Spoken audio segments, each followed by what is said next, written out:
남북 관계가 위기를 맞은 가운데 빠르게 악화된 원인 가운데 하나로 한미 워킹그룹이 지목되고 있습니다. 일각에서는 해체론까지 제기되고 있는데요. 오늘의 한반도 키워드 한미 워킹그룹입니다. 북한이 개성 남북 공동연락사무소를 폭파한 다음 날인 17일 김여정 북한 노동당 제1부 부장은 남북 관계 파탄의 원인으로 한미 워킹그룹을 지목했습니다. 한미 실무그룹이라는 것을 덥석 받아물고 사사건건 북남 관계의 모든 문제를 백악관이 섬겨바쳐온 것이 오늘의 참혹한 후과로 되돌아왔다.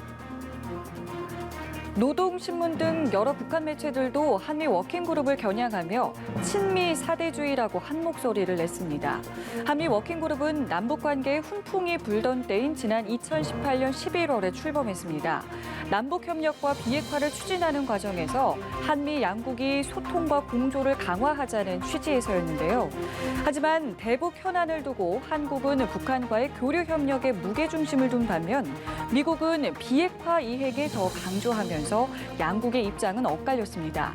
미국은 비핵화와 남북관계 개선이 속도를 맞춰야 한다며 여러 차례 속도 조절론을 들고 나오기도 했는데요. Denuclearization of North Korea aren't lagging behind the increase in the amount of interrelationship between the two Koreas.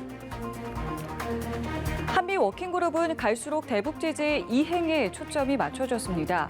정부가 제재 대상이 아니라고 판단한 개성공단 기업인들의 자산 점검 차원의 방북은 물론이고 타미플루의 인도적인 지원도 운반용 트럭이 제재에 저촉될 수 있다는 이유로 한미 워킹그룹에서 논의됐습니다. 북미 대화에 관련한 것, 또 남북 협력 사업에 관한 모든 것을 미국 측과 긴밀히 협의를 하고 있다고 말씀을 드리겠습니다.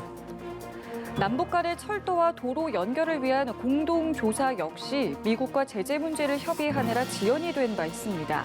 이런 점 등을 들어 한미 워킹그룹이 남북관계 발전에 장애물로 작용한다는 비판이 제기돼 왔는데요. 북한도 여러 차례 불만을 표출했습니다.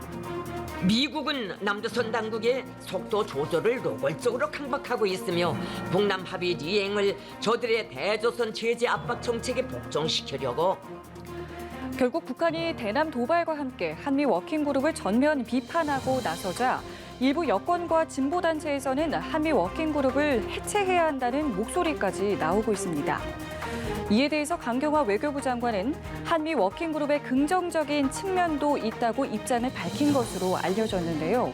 워킹그룹 덕분에 미국과 원스톱 제재 협의가 가능하다는 점을 의미한 것으로 보입니다. 미국은 대북 제재 문제를 국무부, 재무부, 상무부, 의회 등에서 다루고 있는데 정부가 이들과 개별적으로 협의할 경우 시간이 더 오래 걸릴 수밖에 없다는 겁니다. 또 미국만 설득하면 유엔 안전보장이사회 제재 면제가 쉽게 이뤄질 수 있는 만큼 남북 교류를 추진하는 데 한미 워킹그룹을 오히려 잘 활용해야 한다는 의견도 있습니다. 한편 북한이 남북 공동연락사무소를 폭파한 다음 날 이도훈 외교부 한반도 평화교섭 본부장은 곧바로 미국으로 향했는데요. 스티븐 비건 미 국무부 부장관과 긴급 회동을 갖고 한반도의 상황 악화를 막기 위한 대책을 논의한 것으로 알려졌습니다.